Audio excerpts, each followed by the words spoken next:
At 11:47 on a Friday night, Miles Harlan was trapped on Sunset Boulevard with a cooling carne asada burrito on the passenger seat and $200 hanging over his head. The CarryGo app glowed from a phone clipped to his dashboard. Late by 12 minutes. Ahead of him, red brake lights filled the street from curb to curb. A police cruiser blocked one lane. A fire engine sat crooked across another. Somewhere beyond them, a tow truck was attempting a three-point turn that seemed likely to require either divine intervention or the removal of a building. Miles's phone buzzed again. "Where are you?" Miles looked at the customer message and said, "I'm in Los Angeles." That is the problem. The customer, mercifully, could not hear him. The navigation app still showed 17 minutes remaining. One more late delivery and Miles would miss CarryGo's weekend completion bonus. $200 was not theoretical money to him. $200 was almost his car insurance. It was groceries without pretending canned beans were a lifestyle choice. It was another hit against the $11,600 of credit card debt left over from the food truck he and a friend had killed 2 years earlier. Miles clicked on his hazard lights, picked up the burrito bag, and looked at the address again. West Hollywood. He knew the building. Base exterior. Narrow underground garage. Lobby that smelled faintly of cedar cleaner. A dying Monstera plant beside the elevators. He could picture that plant better than he could picture the face of the customer who lived there. Miles stared at the address, then at the motionless traffic. "Jesus Christ," Miles said. "I wish I could just be there." The traffic noise vanished. Miles blinked. He was standing in the West Hollywood lobby. The burrito was still in his hand. The dying Monstera was 3 feet away. The elevator chimed. Miles looked down at himself, then at the bag, then at the lobby doors. "What?" he whispered. The elevator opened. A man in sweatpants stepped out while staring at the CarryGo map on his phone. He looked at the screen, then at Miles, then back at the screen. "How the hell did you get here?" the customer asked. Miles opened his mouth. Nothing useful appeared. He looked at the burrito as though it might be willing to testify. After 2 seconds, Miles said, "Traffic cleared up." The customer stared at him. Miles held out the bag. "Carne asada. No onions." "Yeah," the customer answered slowly. "Have a good night," Miles said with the brittle smile of a man who had just broken physics and still wanted a 5-star rating. The elevator doors closed on the customer's confused face. Miles turned toward the lobby windows. His car was not outside. His smile disappeared. "Oh no," Miles said. His Honda Civic was 5 miles away on Sunset Boulevard with the hazards on. Miles stood beside the dying Monstera and tried to reconstruct what had happened. He had wished to be here. Then he had been here. No tunnel, no flash, no blacked-out interval, no cosmic voice explaining that destiny had selected him for greatness. He had simply stopped occupying one place and started occupying another. Miles closed his eyes and pictured his car. The cracked steering wheel cover. A grocery receipt in the cup holder. The blue air freshener that had stopped smelling like anything months ago. "Okay," Miles said. "If this works, I'm going to have several new problems." The lobby vanished. Sunset Boulevard crashed back around him. Miles was sitting in the driver's seat. A horn blasted behind him. "I'm moving," Miles shouted. He rolled forward 8 feet and then spent the next 20 minutes discovering that supernatural transportation did not improve traffic for the vehicle he still legally owned. At 12:36, Miles walked into the North Hollywood apartment he shared with Caleb Dorsey. Caleb was standing in the kitchen in black work pants and a white undershirt, eating leftover noodles directly from a takeout carton. He worked the line at a hotel restaurant and carried himself like a man whose lower back had filed for divorce. Caleb looked at Miles. "You get the bonus?" "Yes," Miles answered. Caleb nodded. "Congratulations. You survived capitalism until Saturday." Miles held up one finger. "I need you not to make jokes for 10 minutes. Caleb chewed. "That request is unconstitutional." "Watch me," Miles said. Caleb lowered the carton. "Watch you do what?" Miles pictured the apartment parking lot. The faded yellow line beside his assigned space, the concrete pillar with an exterminator sticker, the oil stain shaped vaguely like Nevada. The kitchen vanished. Cool night air hit his face. Miles stood beside his Civic. You picture the kitchen. He reappeared beside Caleb. Caleb dropped his fork into the noodles. For several seconds, neither man moved. "You may now make jokes," Miles said. Caleb stared at him. "Did you just leave reality?" "I think I teleported," Miles answered. "Again," Caleb said. Miles disappeared and reappeared by the refrigerator. Caleb pointed at him. "Again." Miles jumped to the parking lot and back. "Again," Caleb repeated. Miles vanished to the laundry room and returned. This time, when the kitchen came back around him, the floor seemed to tilt half an inch to the left. Miles caught the edge of the counter. Caleb's expression changed. "You okay?" "Yeah." Miles blinked twice. "Just stood up too fast while not standing up." "That sentence does not improve my confidence." Miles grabbed a glass, filled it with water, and drank the whole thing. They tested the ability more carefully after that. Kitchen to parking lot. Parking lot to the 24-hour convenience store 2 blocks away. Convenience store back home. Apartment to laundry room. Laundry room to the curb outside a ramen place in Studio City. Miles tried to picture a beach in Malibu he had only seen in photographs. Nothing happened. He tried Chicago O'Hare from a layover 6 years earlier. He remembered fluorescent lights, a moving walkway, maybe a coffee stand, but not enough to make the place feel real. A pressure gathered behind his eyes and then faded. He stayed in the kitchen. "Do not accidentally teleport into an airport bathroom from 2020, Caleb said. "I wasn't planning on it." "You were absolutely planning on it." Miles tested objects next. Phone, keys, backpack, a gallon of milk, Caleb's takeout carton. All came with him. Then Miles grabbed Caleb's wrist and pictured the parking lot. Nothing happened. He let go. The pull returned immediately. Miles disappeared and came back alone. Caleb looked relieved. "Good. I don't want to discover a hidden rule by being fused into a vending machine." Miles sat at the kitchen table. The faint pressure behind his eyes was back, and his mouth felt dry again. Caleb sat across from him. "What are you thinking?" Miles looked at the Carry Go icon on his phone. Caleb followed his eyes. "No," Caleb said. "What?" Miles asked. Caleb pointed at him. "You can bend space. Apparently. You can ignore roads." Miles nodded. "You can violate the basic geometry of a universe." Miles nodded again. "And you're thinking about food delivery." Miles picked up his phone. "Do you know how much people pay to move Thai food from Koreatown to Beverly Hills at dinner?" Caleb closed his eyes. "I hate that this makes sense to you." The next evening at 6:08, Miles opened Carry Go. A request appeared almost immediately. Koreatown, Beverly Hills. Estimated time, 46 minutes. Estimated pay, $18.75. Miles smiled. "I can do that in 4 minutes." He accepted. He still drove to the restaurant because he had never been inside.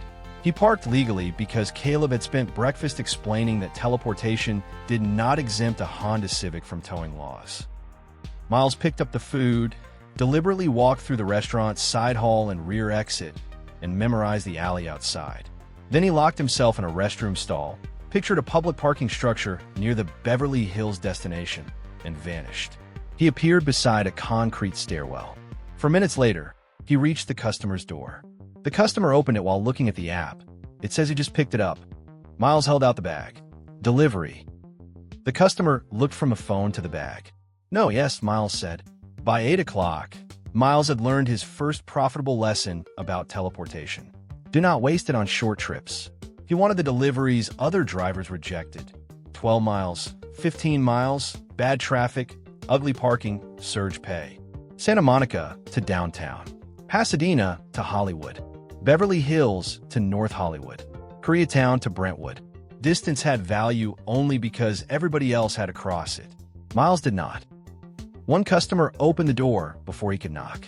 She stared at him and said, "You were 6 miles away 30 seconds ago." Miles handed over the bag. "Los Angeles is healing." She laughed hard enough to add another $10 to the tip. At another apartment, a college student looked at the app, looked at Miles, and said, "Dude." "I know," Miles answered. Around 10, the first warning came. After several quick jumps, Miles reappeared behind a pharmacy in West Hollywood and had to put one hand against the wall. The alley seemed to drift sideways for 2 seconds. His stomach tightened, then settled. Miles stood still until the ground behaved.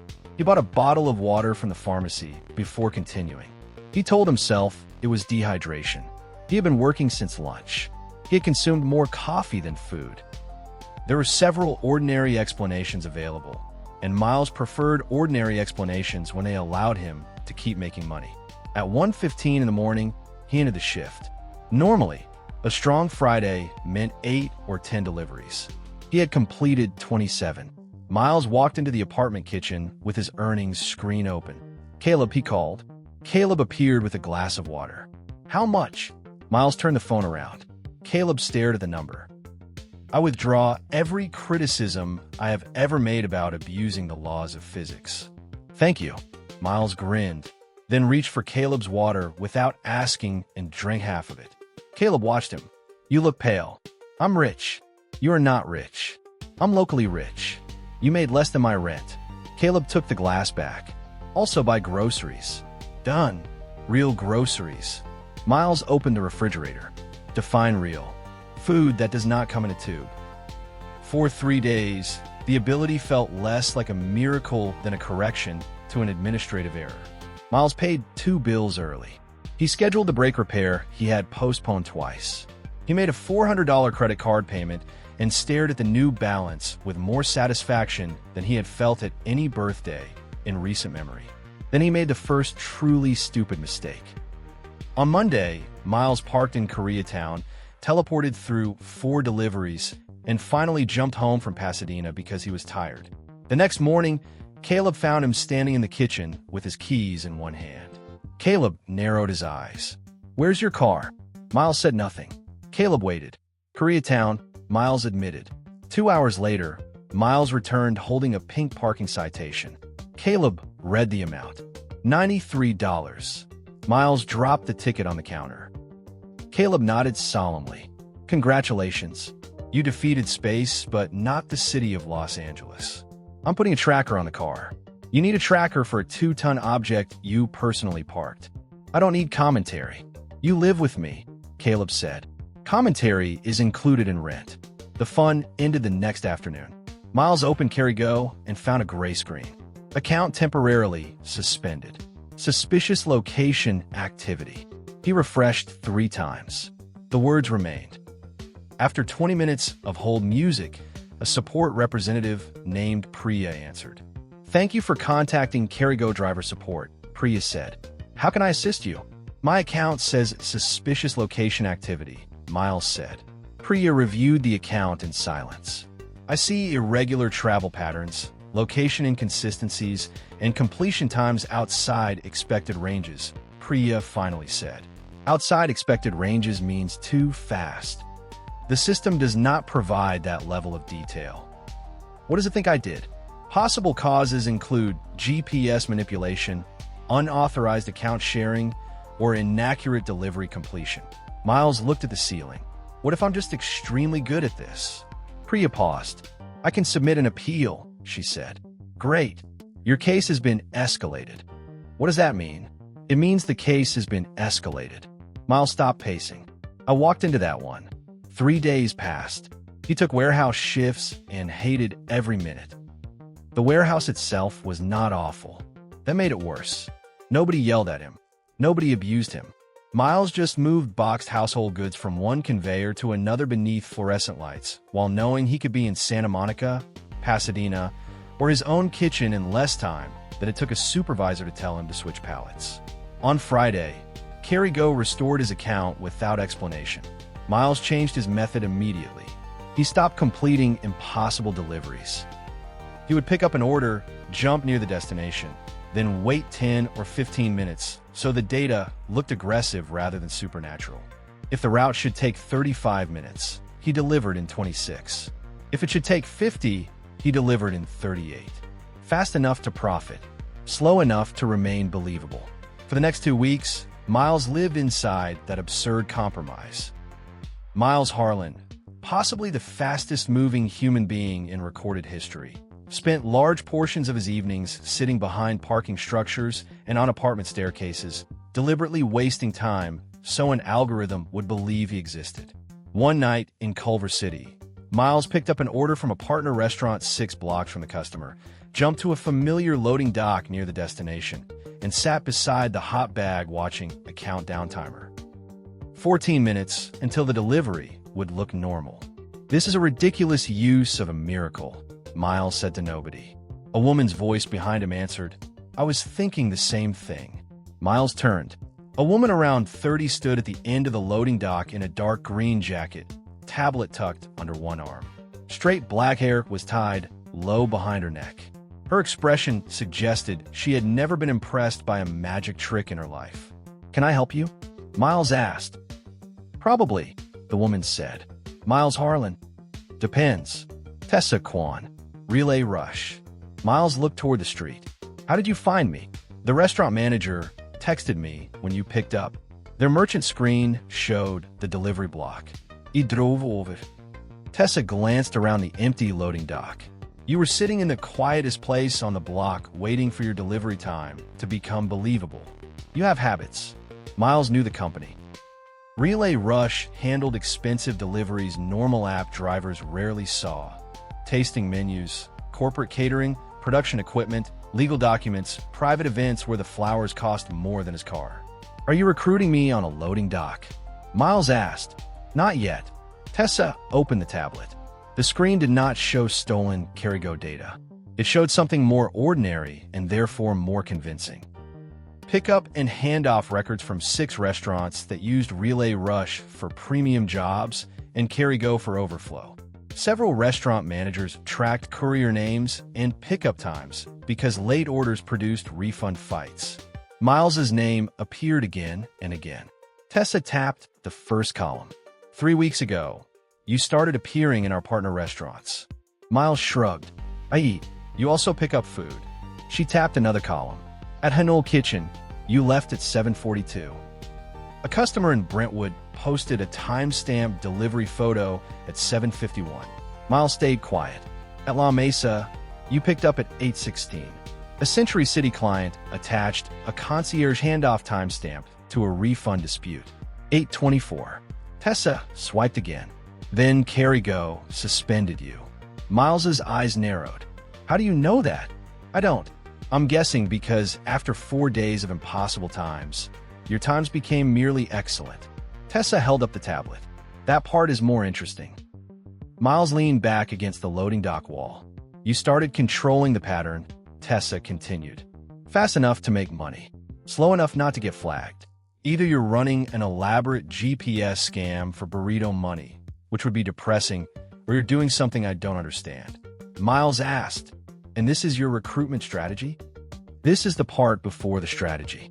Tessa handed him a business card. "Tomorrow, 7 p.m. Hollywood. 1 test delivery. $75. Miles looked at the card. "What are you testing?" "Whether I'm wrong." The next evening, Miles arrived at a Thai restaurant in Hollywood at 6:53. Tessa was nowhere in sight. A Relay Rush dispatcher texted him the job. Pickup, private catering package. Destination, boutique hotel in Santa Monica. Current drive time, 54 minutes. Pay, $75. Miles laughed out loud. He had been to the hotel twice. More importantly, he knew the public garage behind it. Miles picked up the catering bag, walked through the restaurant's rear hall, stepped into a dry storage room, and closed the door. He pictured the garage stairwell in Santa Monica and jumped. 12 minutes later, the food was in the hotel's hands. Then Miles realized the obvious problem. Tessa knew he was fast. Too fast would still be stupid. He bought an iced tea, sit near the beach for 20 minutes, and marked the order complete at a time that looked impressive but survivable. His phone rang immediately. "Come back to the restaurant," Tessa said. Miles looked west toward the dark line of the ocean. "Why?" "I asked the restaurant manager to show me the rear hall camera," Tessa said. "You walked into the dry storage room. You never walked out." Miles went still. "I'm in Santa Monica." "I know," Tessa said. "Come back." Miles walked into an empty public restroom, pictured the restaurant's storage room, and vanished. Hollywood snapped into place. Tessa was standing inside the storage room. Miles froze. Tessa stared at him. Neither spoke for 2 seconds. Then Tessa asked, "You can teleport?" Miles exhaled. Apparently. Tessa looked at the catering bag in his hand. And you're delivering pad thai? The tips are good. Tessa laughed once, short and involuntary. Okay, she said. Okay. Miles repeated. I had 6 theories. This was not one of them. Miles glanced toward the door. Are you going to tell someone? Tessa considered him. Not if you don't make me regret knowing. That sounds threatening. It's logistics. Tessa leaned against a shelf. Carry-Go will ban you eventually. Automated systems are built to reject impossible behavior. Relay Rush uses human dispatch. Miles folded his arms. Human dispatch can see something impossible, Tessa continued, and decide whether the impossible is useful. How much? Miles asked. Tessa's mouth twitched. Now you're asking the useful question. Relay Rush occupied a narrow office behind a commercial kitchen in Hollywood. There was no polished lobby, no startup neon sign, and no furniture that looked purchased with investor money.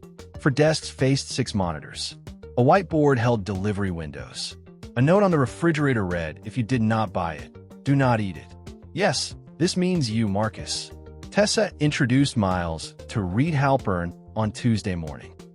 Reed was 42, lean, quick-moving, and dressed like a man who had once bought expensive suits and then lost patience with jackets.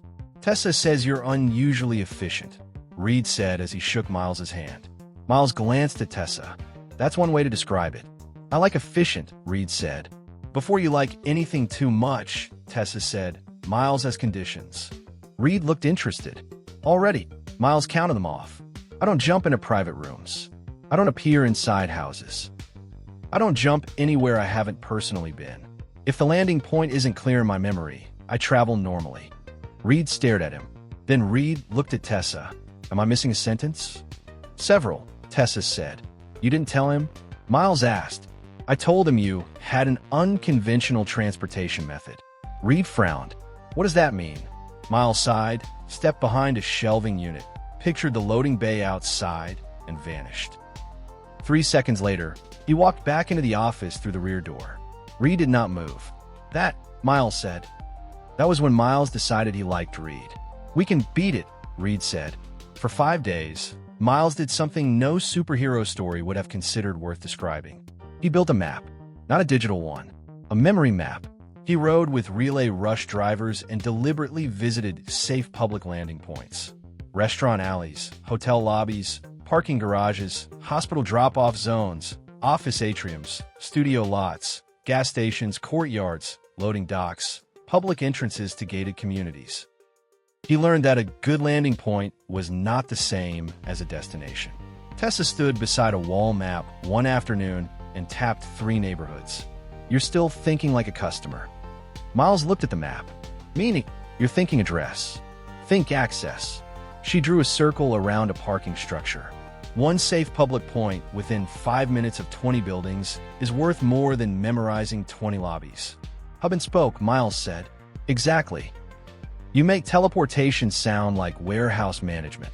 Tessa capped the marker. Everything becomes warehouse management if you stay in logistics long enough. Within 2 weeks, Miles could cross Los Angeles through a private transit network that existed almost entirely inside his head. A blue vending machine beside a hospital garage, a yellow tiger mural behind a restaurant, a brass directory in Century City, a cracked column marked B7 in Santa Monica, a jacaranda tree beside an apartment entrance in Pasadena. He still had to walk the final blocks. He still had to pick things up. He still had to avoid appearing in front of people. But roads had become optional. Within weeks, Relay Rush was paying Miles enough that he finally repaired the Civic, paid bills before their due dates, and stopped checking his bank balance before buying groceries. Reed noticed the numbers and, more importantly, started asking better questions. Can he do multiple pickups before returning here? Reed asked Tessa one afternoon. If he can carry them, Tessa answered. Could we stage packages at known landing points? Yes, Tessa said, but we are not building teleportation warehouses and hotel bathrooms. Miles looked up from his phone. Thank you. I wasn't going to say bathrooms, Reed said. Tessa waited. Parking garages, Reed admitted. Miles nodded. Less bad. Reed kept the truth on a need-to-know basis. Tessa and Reed knew exactly what Miles could do. The dispatchers who scheduled him, plus 2 lead drivers including Marcus, were eventually briefed on the existence of the ability and the operational rules they needed to follow, then signed confidentiality agreements. Everyone else only knew that Miles had an unusual way of beating traffic, and that asking for details would not improve their paychecks. Tessa also built a rule she called the blind spot protocol. Miles stopped using any landing point with a camera aimed directly at the place he would appear. Relay Rush marked public garages, service corridors, loading areas, and other legal access points where cameras faced entrances instead of dead corners. Miles still had to walk the last stretch, but he no longer left a nightly collection of videos showing a courier entering places he had never approached. The physical cost of the ability became easier to measure as the work increased. 1 jump was nothing.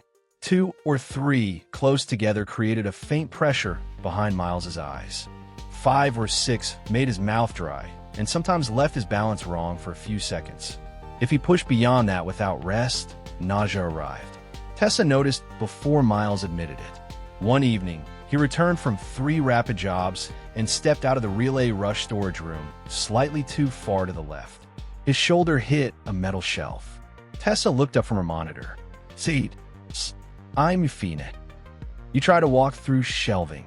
I misjudged 6 inches. Seat." Miles sat. Tessa placed an electrolyte bottle in front of him. "How many jumps?" 5. "How long?" 40 minutes. She entered something into a spreadsheet. Miles stared at her. "Are you making a chart of my nausea?" "I'm making a capacity model. That is somehow worse." "Drink." He drank. For the first time since the food truck failed, work stopped feeling like a hole into which money disappeared. The food truck had been a red trailer called Good Intentions. The name had aged badly. Miles and a friend had borrowed too much, underestimated permits, overestimated lunch crowds, bought a refrigerator that broke twice, and discovered that being your own boss often meant becoming an employee of everyone you owed money to. When Good Intentions folded, Miles kept $11,600 of debt and a permanent suspicion of entrepreneurial optimism. Teleportation felt different. It belonged to him. No fuel bill, no road delays, no investor, no landlord controlling the asset, no machine to repair. At least, that was how he thought about it then. One night, Miles and Caleb stood on the apartment roof while the city glowed south of them. "You still doing carry-go?" Caleb asked. "Barely. Why keep it? Back up." Caleb nodded.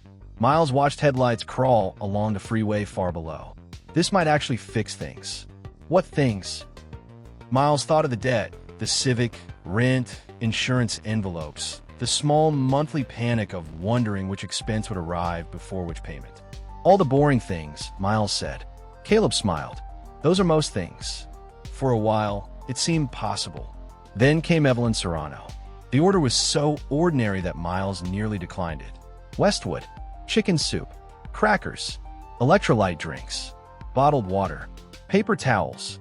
"Please leave at door." Miles knew the building. He had delivered flowers there the week before. He picked up the groceries, jumped to a public alcove near the building, and carried the bags to apartment 412. He took the proof photo. Then he heard a thump from inside. Miles stopped. He knocked. Relay Rush delivery. No answer. He waited. A faint sound came from behind the door, somewhere between a breath and a groan. Miles knocked harder. "Mom, are you okay?" He called a number on the order. A phone rang inside. Nobody answered. Miles went downstairs and found the building manager, a middle-aged man named Luis. "I think something happened in 412, Miles said. Luis's face tightened. "Miss Serrano?" She ordered groceries. "I heard a fall." "She isn't answering." Luis grabbed a key. They went upstairs together. Luis knocked once and called. "Evelyn? It's Luis. I'm coming in." The door opened. Evelyn Serrano was on the kitchen floor beside a broken glass. Luis rushed forward. "Evelyn." Miles crouched beside her. Her eyes opened. "I'm okay," Evelyn whispered. Miles looked at the broken glass. "I don't think that sentence is legally valid right now." Luis pulled out his phone. "I'm calling 911. Miles touched Evelyn's shoulder. He He had tested another person once with Caleb. The ability had refused. But testing in a kitchen had felt like a technical curiosity. This did not. Traffic was heavy. Miles knew a hospital entrance less than a mile away. He slid one arm behind Evelyn's shoulders. She winced. "I'm going to try something," Miles said. Luis looked at him. "Try what?" Miles pictured the hospital entrance. Blue emergency sign, concrete ramp, glass doors. He reached for that place in his mind.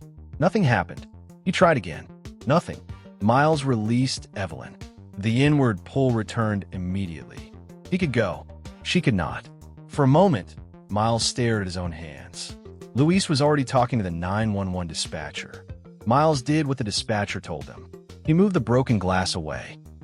He found a folded towel. He kept Evelyn still and talked to her while they waited. After a few minutes, Evelyn looked at his jacket. "You don't have to stay." "I know," Miles said. "You probably have another order." His phone buzzed in his pocket. A priority pickup was waiting. Miles took the phone out, looked at the amount, and turned the screen off. "They'll survive," he said. Evelyn gave a tired laugh. The ambulance arrived 16 minutes later. Miles stayed until the paramedics took her out. He missed 2 deliveries. Tessa reassigned both without comment. 3 days later, Tessa called Miles to her desk and turned a monitor toward him. A review filled the screen. Driver stayed until the ambulance came. 5 stars. Miles read it twice. "She's home," Tessa said. Luis emailed the office. Miles nodded. Tessa watched him. "You okay?" "Yeah." She waited. Miles kept looking at the review. The ability was completely useless. "You called 911. Anybody could call 911. "Correct." Miles looked at her. Tessa tapped the review. "And you stayed." Miles glanced back at the words. "Also something anybody could do," Tessa added. She returned to her work. Miles remained in front of the monitor a few seconds longer. Before he left her desk, Tessa added, "Luis asked if Evelyn could have your number." Miles considered it, then nodded. "Yeah, that's fine." For days after Tessa showed in the review, Miles received a text from an unfamiliar number. "This is Evelyn Serrano. Luis gave me a number after Relay Rush said it was okay. I am alive," which apparently means you were right about "I'm okay" not being legally valid. Miles smiled despite himself. He typed, "Glad to hear the legal system prevailed." A second message arrived. "Also, if you ever end up near the Westwood Community Center, tell Rosa I still owe her 2 volunteer shifts." Miles looked at the message, then put the phone away. He forgot about it before lunch. A week later, Reed called a staff meeting and wrote 4 words across the whiteboard. 15 minutes. Anywhere in L.A. Marcus, one of the drivers, whistled. Tessa folded her arms. Reed faced the room and said, "Premium subscription. Corporate accounts, restaurant partners, private clients. If the item is ready and the destination is inside our coverage zone, 15 minutes. Marcus laughed. "We absolutely do not guarantee 15 minutes. Reed looked at Miles. Half the room followed his eyes. Marcus stopped laughing. "We can," Reed said. Tessa asked, "At what volume?" "Control volume," Reed answered. "Defined by pricing." Miles leaned forward. "How much pricing?" Reed smiled. The room laughed. Tessa did not. After the meeting, Tessa caught Miles by the loading bay. "You know what he just sold?" Tessa said. "A premium courier service. He sold your availability." Miles shrugged. "At the right price." Tessa crossed her arms. "Do you have a right price for midnight?" "Double." "Sunday morning?" "Triple." "Christmas?" Miles thought for a second. 5 times. Tessa stared at him. "What?" Miles asked. "You answered all 3. Because there are numbers." "That wasn't the point." Miles smiled. "That's because you asked the wrong guy." 2 days later, Reed showed Miles the first version of the service rules. Standard priority window, 8 a.m. to 10 p.m. Overnight availability, limited. Weekend surcharge, 100%. Reed tapped the page. "We can cap overnight requests at 3. Miles looked at the projected commissions. "What if we don't?" Reed studied him. "What do you mean?" "If somebody is willing to pay 4 times the normal rate at 1 in the morning, don't reject them because we hit an arbitrary number." Tessa was standing behind them. "Miles, He looked over his shoulder. What? Tessa pointed at the cap. I put that there because you get dizzy. I get dizzy when I stack jumps. Overnight volume will be lower until Reed sells it. Reed lifted both hands. I'm standing right here. Miles pointed at the forecast. How much does the fourth overnight run pay me? Reed gave him the number. Miles whistled softly. Remove the cap. Tessa looked at him for a long moment. Then she deleted the line. Your decision, Tessa said. Miles grinned. Exactly. For a while, that sentence felt true. 15-minute anywhere worked. Demand rose. Miles's pay rose with it. The important part was not that he became rich. He did not. The important part was that the small humiliations of being broke started disappearing. The Civic stopped making a grinding sound when he braked.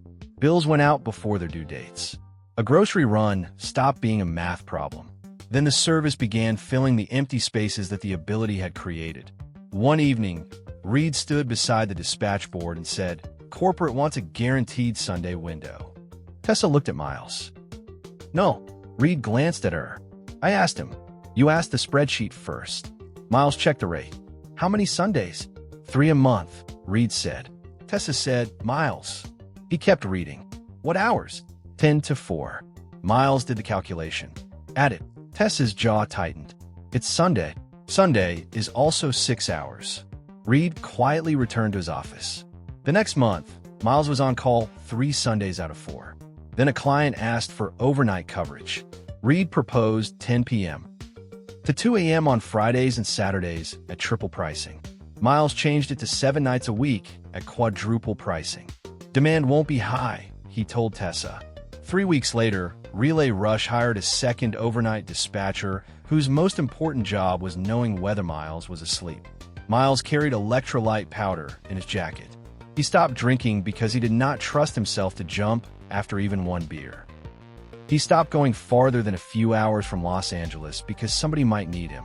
When Caleb suggested a weekend in Joshua Tree, Miles checked projected revenue and said they should do it next month. Next month became an expression that meant never. The physical limits stopped being mysterious. 5 rapid jumps brought pressure behind Miles's eyes. 7 could bring nausea. 10 made his hands tremble and caused the first second after arrival to feel slightly out of sequence. Tessa scheduled recovery windows.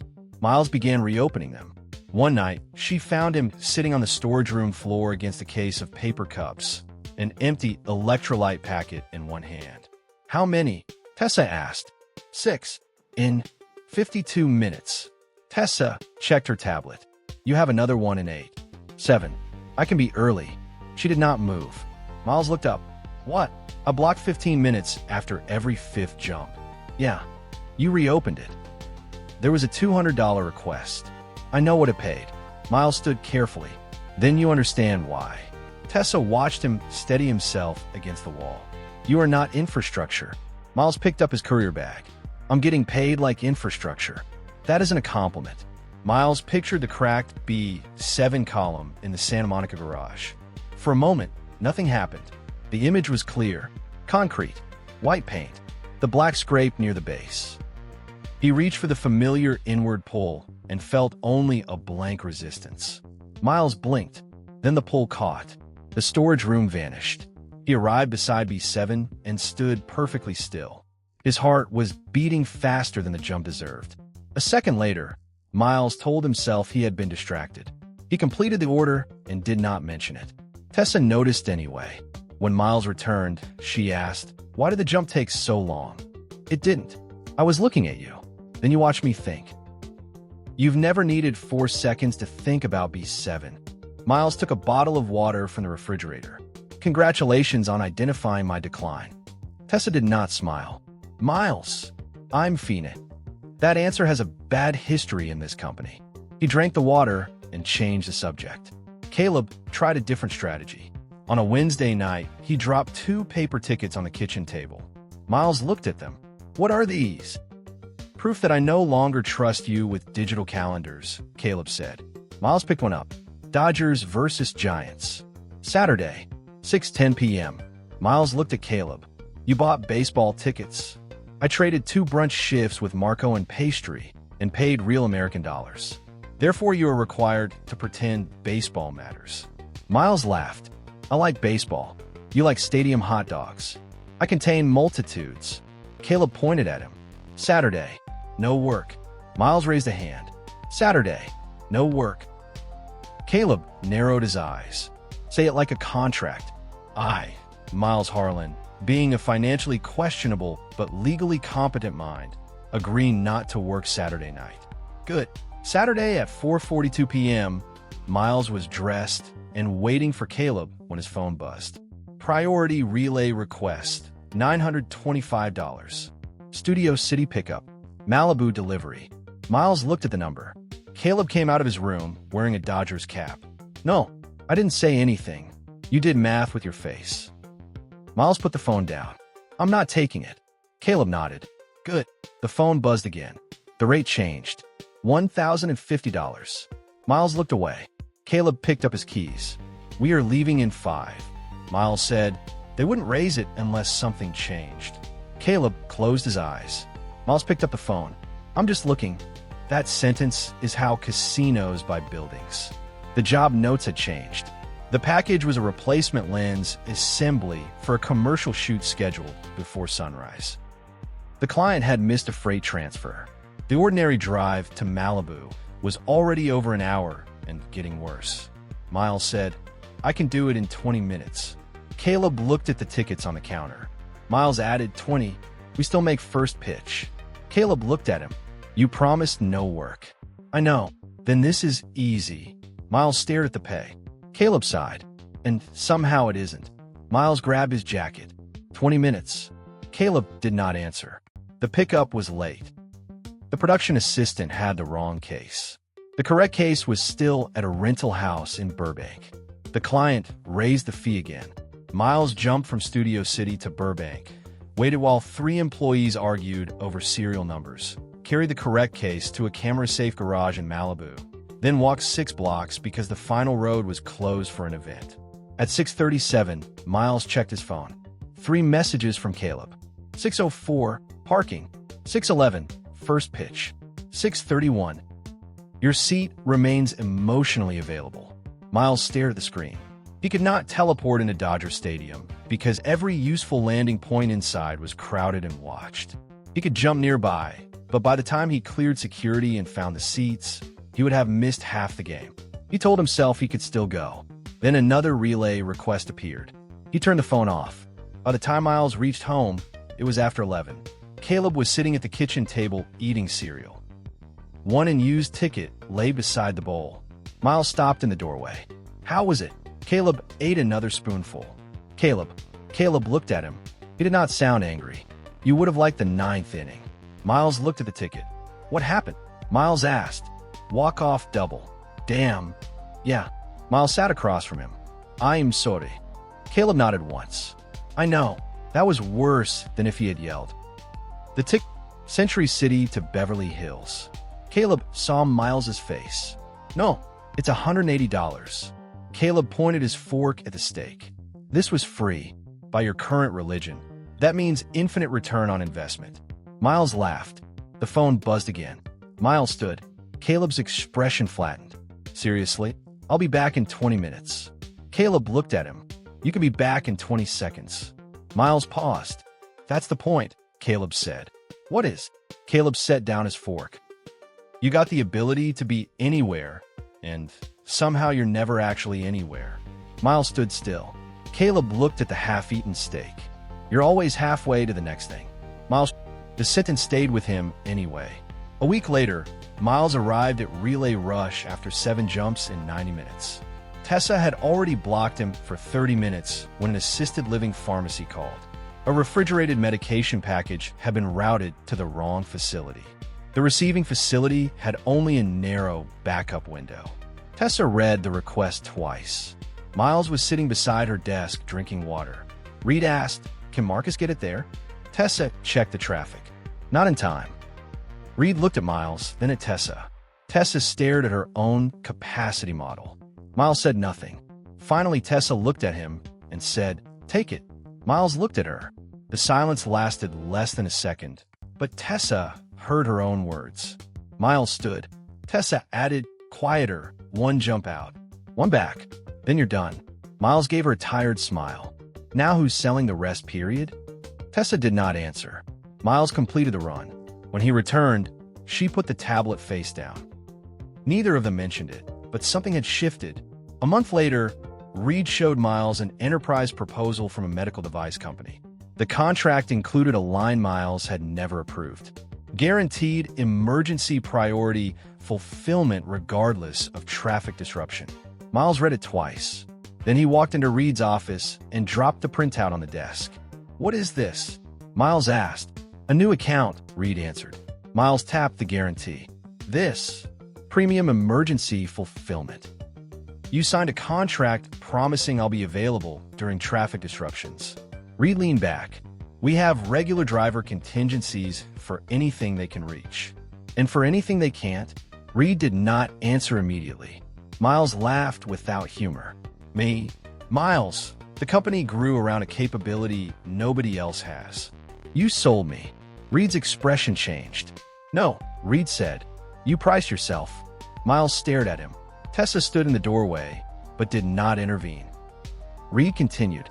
"You asked me to remove the overnight cap. You approved Sundays. You reopened recovery windows Tessa blocked. Every time we asked what your time cost, you gave us a number." Miles's jaw tightened. Reed tapped the contract. "I pushed it too far by signing the guarantee without putting it in front of you first. That's on me. But I did not invent this business model behind your back." Miles looked at Tessa. She did not rescue him, because Reed was right about the facts. Tessa finally said, "Being able to do something is not the same as agreeing to do it forever." Reed nodded. "Agreed." He pushed the contract aside. "So, tell me the limit." Miles opened his mouth. Nothing came. Midnight? Sunday? 10 jumps? $1,000? A medical emergency? A stranger? A friend? He had spent months assigning prices to inconvenience and never once written down a boundary. Reed waited. Miles looked at the guarantee again. Finally, Miles said, "Take me off emergency coverage for a week." Reed leaned back. "A week? 1 week? No emergency guarantee. Figure it out without me." Tessa watched him. Reed asked, "Are you quitting?" "No." "Are you sure?" Miles folded the contract once and set it on the desk. "I'm sure about 1 week." Reed nodded. "Done." It was the first limit Miles had ever stated without attaching a price. That night, Miles gave Caleb the short version over takeout. Reed had signed a guarantee, Miles had pushed back, and for 1 week he was off emergency coverage. Caleb had stared at him for a second and said, "A boundary. In this apartment. Historic."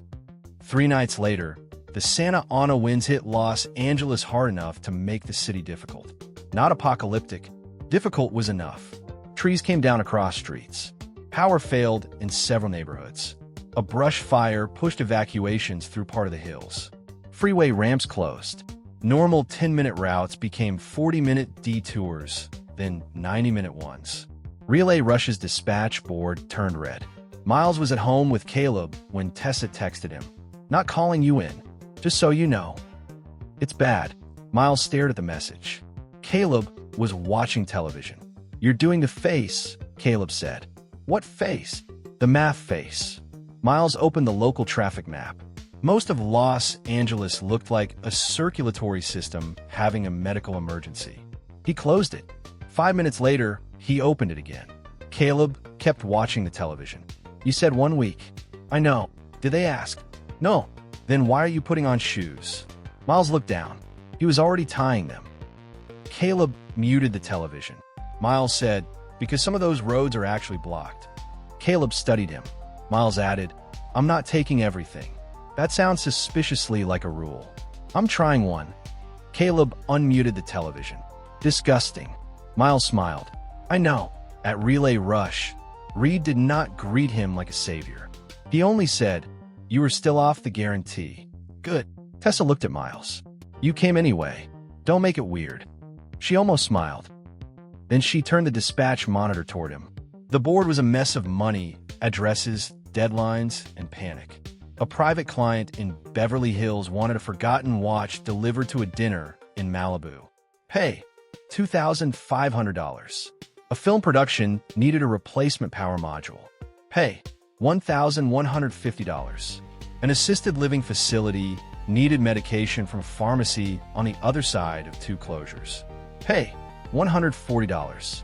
A temporary shelter needed infant formula from a warehouse in Glendale. Pay, $95. Reed asked, "What do you want?" Miles looked at the board. 6 months earlier, he would have sorted the list by pay before Reed finished speaking. Now, he pointed at the production request. Can Marcus get there? Marcus checked the map. 48 minutes if Sepulveda stays open. When do they actually need it? Reed called the production office and listened. An hour and 10. Miles pointed to Marcus. Marcus took the route. Miles pointed at the watch. Normal driver? 70 to 90, Tessa answered. Deadline? Reed checked. Client wants 35. Miles clicked reassign. The $2,500 request disappeared from his queue. Nobody said anything. Miles pointed at the assisted living medication. Who can stage it? Tessa was already calling the pharmacy. The first runs came fast. Miles jumped to a familiar public garage near the pharmacy, carried the refrigerated package to a service entrance he knew, checked in, then returned. Infant formula came next.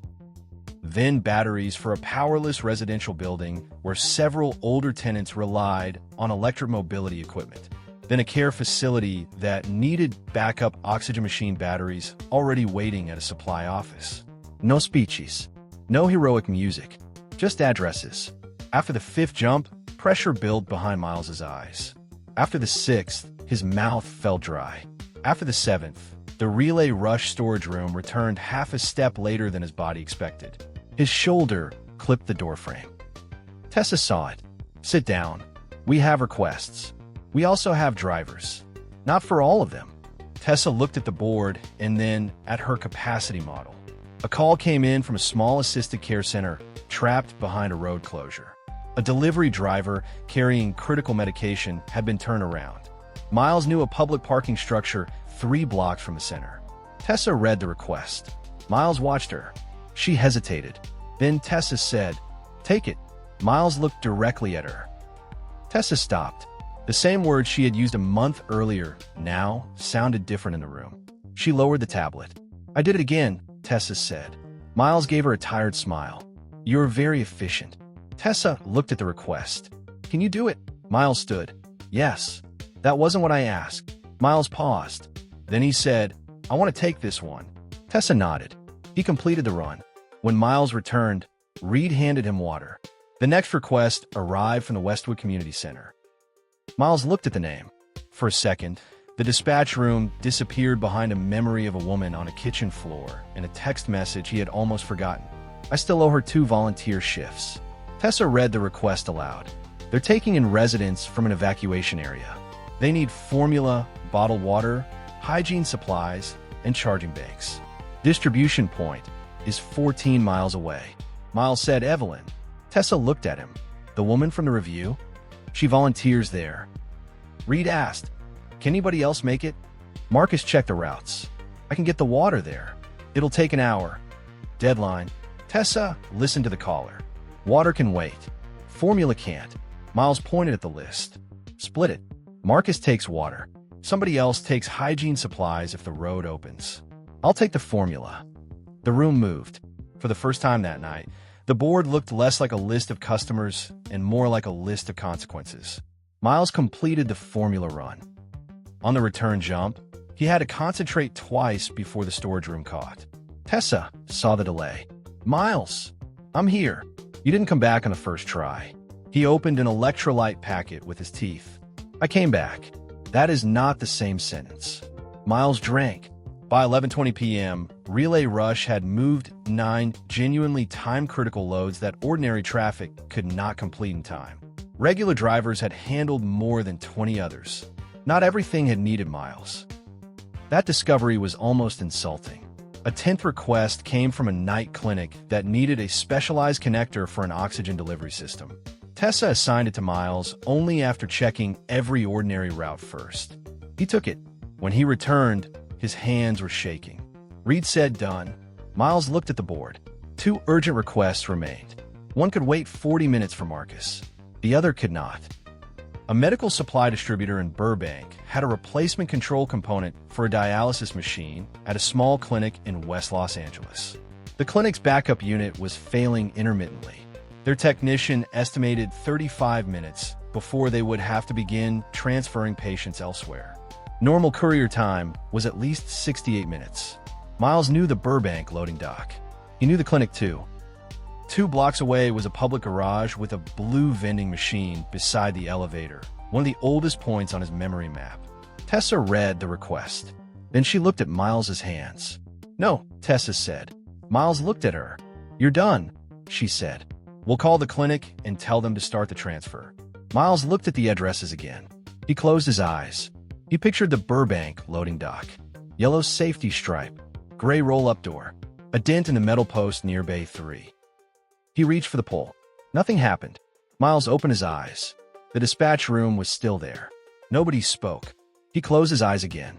Yellow stripe, roll-up door, Bay 3. Nothing. Miles opened his eyes. For the first time since Sunset Boulevard, the impossible thing was not that he could teleport. The impossible thing was that he could not. Tessa said quietly, "That's it." Miles sat down. Reed took the request off the central screen and called the clinic. Miles stared at his hands. 2 minutes passed, then 3. He drank water. He ate half an energy bar and almost choked because his mouth was so dry. No one told him to hurry. That made the waiting worse.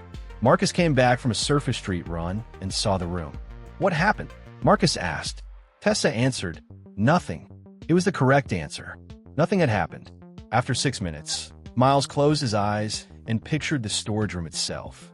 The inward pull flickered, weak but present. His stomach tightened. Miles opened his eyes. Tessa saw his expression. "No," Miles said. "It came back. That does not mean you're safe." "I know." Tessa stared at him. The phone on her desk rang. The clinic again. She answered, listened, then hung up. "They have 26 minutes before they start moving the first patient," Tessa said. Miles looked at the board. Tessa said, "You can say no." This time she meant it. Not as advice. Not as management. Not as a lesson. As permission. Miles looked at the Burbank address. Then at the clinic. Then at the $2,500 watch request, still sitting unclaimed in a secondary queue. He almost laughed. "I know," Miles said. Tessa waited. Miles stood. "This one is yes." Reed did not argue. Tessa removed every other request from Miles's queue. He walked into the storage room. Miles pictured the Burbank loading dock. Yellow stripe. Roll-up door. Bay 3. The pull came slowly. For one terrible second, the image seemed to slide away from him. Then the room vanished. Burbank arrived. Miles stood perfectly still beside Bay 3 until his balance caught up. A warehouse employee was waiting with a padded case. "You relay rush?" the employee asked. Miles held out his hands. "Unless somebody else here looks significantly worse." The employee gave him the case. Miles walked behind the building to the camera-safe landing corner, sat on a concrete barrier, and waited 40 seconds before trying again. Then he pictured the public garage near the West LA clinic. Blue vending machine, gray elevator doors, a faded sticker on the trash can. The pull answered. He jumped. The garage appeared. Miles staggered into the vending machine hard enough to make a row of sports drinks shake. He held on to it until the floor stopped moving. Then he walked the 2 blocks to the clinic. A technician in blue scrubs met him at the entrance and took the padded case. The technician checked the time on his phone. Then he looked at Miles. "How did you get here so fast?" the technician asked. Miles had heard versions of the question 100 times. He smiled. "Traffic was good," Miles said. His phone buzzed before he reached the curb. "Tessa, do not jump back. Reed is coming." 20 minutes later, Reed's car pulled up outside the clinic. Reed took one look at Miles and unlocked the passenger door without making a joke. By the time Reed drove Miles back to Relay Rush, the worst of the dispatch board had cleared. 13 jobs had required him that night. Not 100. Not Los Angeles. 13. The rest had been handled by drivers, nurses, pharmacists, building managers, warehouse workers, dispatchers, and people who knew local streets better than traffic apps did. Miles sat in the passenger seat with his forehead against the cool window. For once, that did not feel like failure. The next morning, the internet discovered him badly. There was no perfect video of a man vanishing in a flash. There were fragments. A blurry security clip showed the same courier entering a Westwood community center at one time. Another phone video seemed to show him across town only minutes later. A third clip had an unreliable timestamp. People argued over edited footage, identical jackets, hidden cuts, GPS errors, twins, viral marketing, and whether Los Angeles traffic had finally become so bad that teleportation was the more reasonable theory. By noon, the teleporting delivery guy was trending locally. Relay Rush declined to explain anything.